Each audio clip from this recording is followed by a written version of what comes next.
ಇವತ್ತಿನ ಈ ಆಳವಾದ ವಿಶ್ಲೇಷಣೆಗೆ ಸ್ವಾಗತ. ಕಲ್ಪಿಸ್ಕೊಳ್ಳಿ, ನಿಮ್ಮದೇ ಬೆಡ್ರೂಮ್ನಲ್ಲಿ ನಿಮ್ಗೆ ಗೊತ್ತಿಲ್ದಂತೆ ಒಂದು ಸಿಸಿಟಿವಿ ಕ್ಯಾಮೆರಾ ಇಟ್ರೆ ಹೇಗಿರುತ್ತೆ? ಖಂಡಿತ. ಅದೊಂದು ಆಘಾತಕಾರಿ ವಿಚಾರ ಅಲ್ವಾ?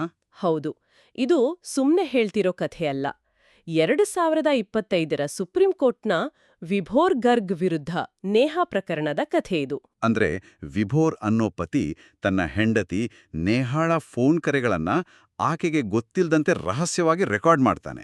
ಕರೆಕ್ಟ್. ಅದು ಕೂಡ 2010ರಿಂದ 2016ರವರೆಗೆ. ಆಶ್ಚರ್ಯ ಏನಪ್ಪಾ ಅಂದ್ರೆ 9 ವರ್ಷಗಳ ನಂತರ ಆ ಮೆಮರಿ ಕಾರ್ಡ್ ಮತ್ತೆ ಸಿಡಿಗಳನ್ನ ವಿಚ್ಛೇದನ ಪ್ರಕರಣದಲ್ಲಿ ಸಾಕ್ಷಿಯಾಗಿ ಆತ ಕೋರ್ಟ್ಗೆ ತರ್ತಾನೆ.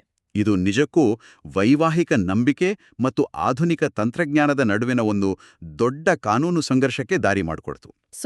ಹೀಗೆ ರಹಸ್ಯವಾಗಿ ರೆಕಾರ್ಡ್ ಮಾಡೋದು ಮೂಲಭೂತ ಹಕ್ಕುಗಳ ಉಲ್ಲಂಘನೆನೇ ಅಥವಾ ವಿಚ್ಛೇದನದಲ್ಲಿ ನ್ಯಾಯಯುತ ವಿಚಾರಣೆಯ ಭಾಗವೇ ಅನ್ನೋದನ್ನ ಇವತ್ತು ಬಿಡಿಸಿ ನೋಡೋಣ. ಖಂಡಿತ. ಇಲ್ಲಿ ಪತ್ನಿಯ ವಾದ ಬಹಳ ಸ್ಪಷ್ಟವಾಗಿತ್ತು. ಅಂದ್ರೆ ಸಂವಿಧಾನದ 21ನೇ ವಿಧಿಯ ಪ್ರಕಾರ ಪ್ರತಿಯೊಬ್ಬರಿಗೂ ಖಾಸಗಿತನದ ಹಕ್ಕಿದೆ ಅನ್ನೋದು ಆಕೆಯ ನಿಲುವು. ತನ್ನ ಒಪ್ಪಿಗೆಯಿಲ್ಲದೆ ಮಾತುಗಳನ್ನ ರೆಕಾರ್ಡ್ ಮಾಡೋದು ಆ ಹಕ್ಕಿನ ನೇರ ಉಲ್ಲಂಘನೆ ಅಂತ ಅಲ್ವಾ? ಹೌದು. ಆದ್ರೆ ಪತಿಯ ವಾದವೇ ಬೇರೆ ಇತ್ತು.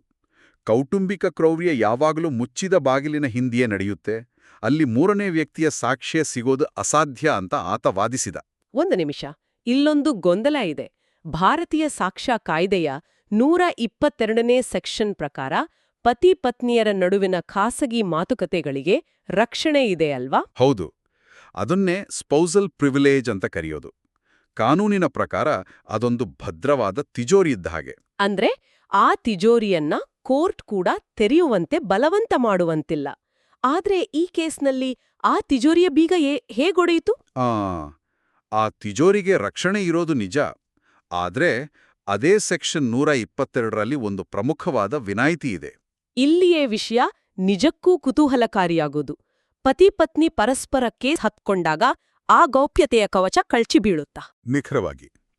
ವಿವಾಹಿತ ವ್ಯಕ್ತಿಗಳ ನಡುವಿನ ದಾವೆಗಳಲ್ಲಿ, ಅಂದ್ರೆ ಅವರು ಪರಸ್ಪರರ ವಿರುದ್ಧ ನ್ಯಾಯಾಲಯದ ಮೆಟ್ಲೇರಿದಾಗ, ಆ ರಕ್ಷಣೆ ಸಂಪೂರ್ಣವಾಗಿ ರದ್ದಾಗತ್ತೆ ಅಂತ ಕೋರ್ಟ್ ಎತ್ತಿ ತೋರಿಸಿದೆ. ಓಹೋ, ಹಾಗಾದ್ರೆ 21ನೇ ವಿಧಿಯ ಖಾಸಗಿತನದ ಹಕ್ಕಿನ ಕಥೆ ಏನು?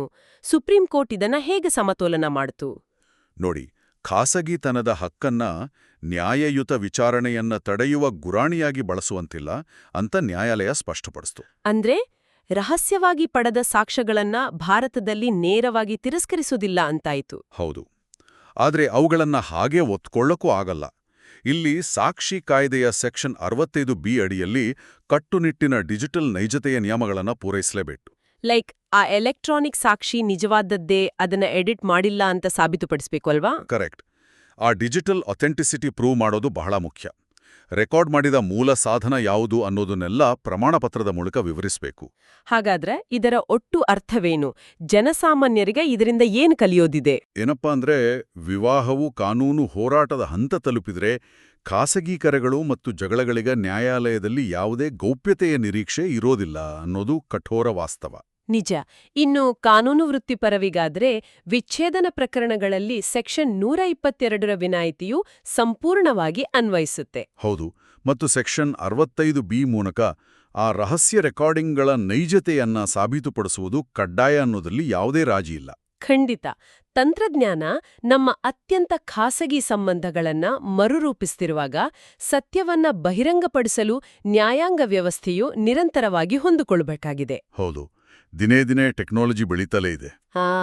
ಅದೇ ಯೋಚನೆ ಬರ್ತಿದೆ. ಭವಿಷ್ಯದಲ್ಲಿ AI ರಚಿತ ಧ್ವನಿಗಳು ಅಥವಾ ವಾಯ್ಸ್ ಕ್ಲೋನ್ಗಳು ವಿಚ್ಛೇದನ ನ್ಯಾಯಾಲಯವನ್ನ ಪ್ರವೇಶಿಸಿದಾಗ ಈ ರಹಸ್ಯ ರೆಕಾರ್ಡಿಂಗ್ಗಳನ್ನ ನ್ಯಾಯಾಲಯಗಳು ಹೇಗೆ ನಂಬಬಹುದು? ಅದೊಂದು ಬಹಳ ಆಳವಾದ ಪ್ರಶ್ನೆ. ಹೌದು. ಸತ್ಯವನ್ನ ಹುಡುಕೋದು ಇನ್ನು ಮುಂದೆ ಇನ್ನಷ್ಟು ಸವಾಲಾಗಲಿದೆ.